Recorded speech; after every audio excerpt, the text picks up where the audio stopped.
Elio Verona, lei ha fatto riferimento alla sua precedente esperienza amministrativa, lei ha già ricoperto il ruolo di sindaco ad Annone Veneto. Certo che è trascorsa un'era geologica, oggi fare il sindaco non è più facile come una volta, come lei ha fatto capire adesso. È vero, è cambiato molto. È cambiato tutto? È cambiato tutto, direi sì, dall'11 novembre lì è veramente cambiato tutto. E comunque siamo qui e ci proponiamo per cercare di dare una risposta ai nostri cittadini. Abbiamo individuato diversi settori di intervento che porteremo avanti. Proprio anche a riguardo del lavoro volevo dire un'altra cosa.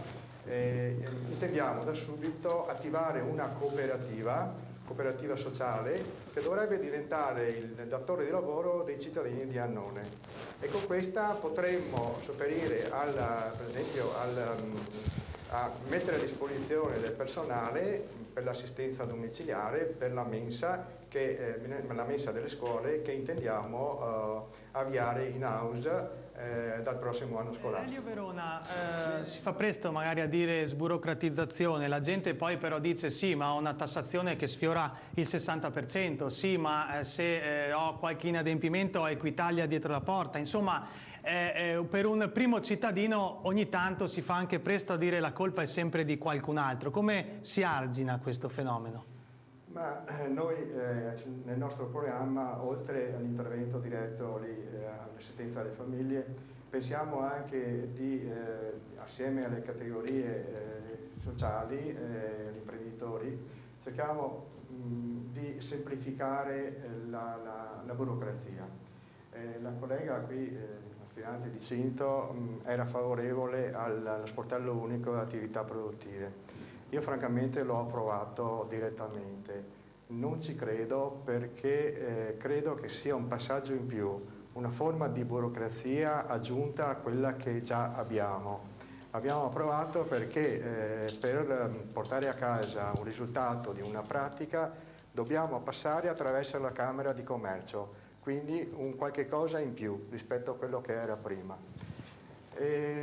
Potremo agire in qualità di conferenza di sindaci fin tanto che ci sarà, perché poi subentrerà la città metropolitana, nei confronti della regione, magari rifinanziando la legge 16 del 1993 in modo da cercare di dare un po' di respiro alle imprese, alle industrie che sono in difficoltà, per esempio. Grazie anche ad Elio Verona.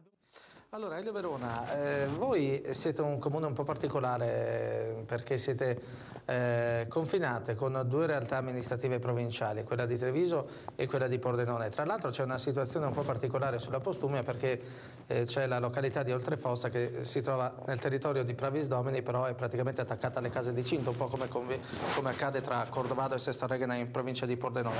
Come sono i rapporti con i vicini e soprattutto c'è un po' di difficoltà nella gestione, che ne so, dei servizi proprio per questo intersecarsi di territori? Noi abbiamo il campanile della vecchia chiesa San Vitale, che l'ombra ricade in Friuli praticamente, perché è proprio a confine.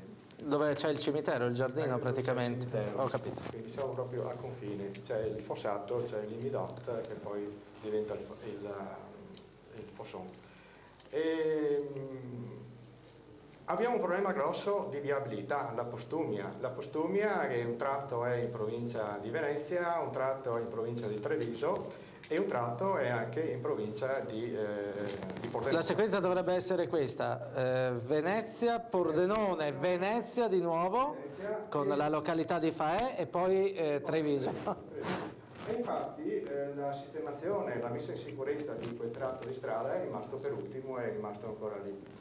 E molto probabilmente sarà più difficile attuarlo adesso rispetto al passato, perché ormai i finanziamenti regionali, statali... Quindi mi pare di capire che non sia un problema di volontà da parte delle amministrazioni comunali che vorrebbero in qualche modo anche sistemare la strada, ma parliamo di problemi legati alla volontà dall'alto, manca l'impegno dall'alto per sistemare questa strada. No, direi che la soluzione noi l'abbiamo individuata e cercheremo di percorrerla proprio in tutti i modi. Non ci sono finanziamenti statali e regionali, però ci sono grossi finanziamenti, grosse opportunità da parte della Comunità Europea.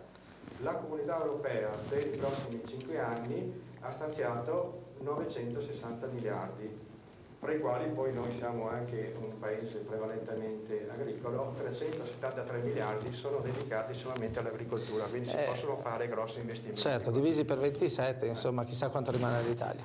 Però dobbiamo puntare lì praticamente, però dobbiamo ragionare in termini non più di paese oppure di provincia, dobbiamo ragionare in termini almeno regionali o addirittura interregionali. Certo. Se facciamo un ragionamento di questo genere, molto probabilmente arriveremo. Confidando che per la postumia non serve l'Europa comunque. Però i finanziamenti ormai bisogna attingere lì perché... Anche sulla viabilità? Costerà, sì, possibilità di accedere. Interessante. Io ho già interessato l'assessore, se andremo a amministrare il nostro comune, interessato l'assessore regionale alla viabilità, il quale appena insediate le nuove amministrazioni comunali mandi una mail a tutti quanti i comuni della Regione Veneto invitandoli a riferire quelle che sono le loro priorità, fare una graduatoria, ovviamente sarà priorità che riguarderanno tutta la postumia. Certo. Dobbiamo ragionare in questi termini per poter fare un progetto che sia fatto con i crismi. Anche perché quella è una strada regionale, tra l'altro. Elio Verona, durante le ultime elezioni, non serve andare proprio a quelle di Annone Veneto, ma per quanto riguarda il suo comune c'è stato un vero e proprio crollo dell'affluenza. Come ha pensato di riportare la gente alle urne? Domenica prossima, fra l'altro, si vota solamente per domenica e quindi non sarà semplice. Abbiamo cercato di comunicare con la gente, mandare il nostro programma, abbiamo fatto degli incontri in centro e anche in tutta le frazioni, domani sera faremo la chiusura. Abbiamo cercato di sensibilizzare la popolazione, non è un compito semplice e speriamo che la gente venga a votare perché è importante andare a votare. Cosa farà nei primi 100 giorni? Primi 100 giorni cercheremo di fare dei progetti e rivolgerci alla Comunità Europea per portare a casa dei finanziamenti. Abbiamo escogitato anche una soluzione per dare una mano alle nostre associazioni.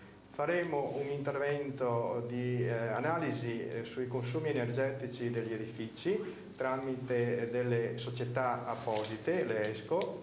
C'è la possibilità di ottenere dei risparmi e questi risparmi li metteremo a disposizione delle associazioni di volontariato che operano nel paese proprio perché per far fronte a queste difficoltà che ci sono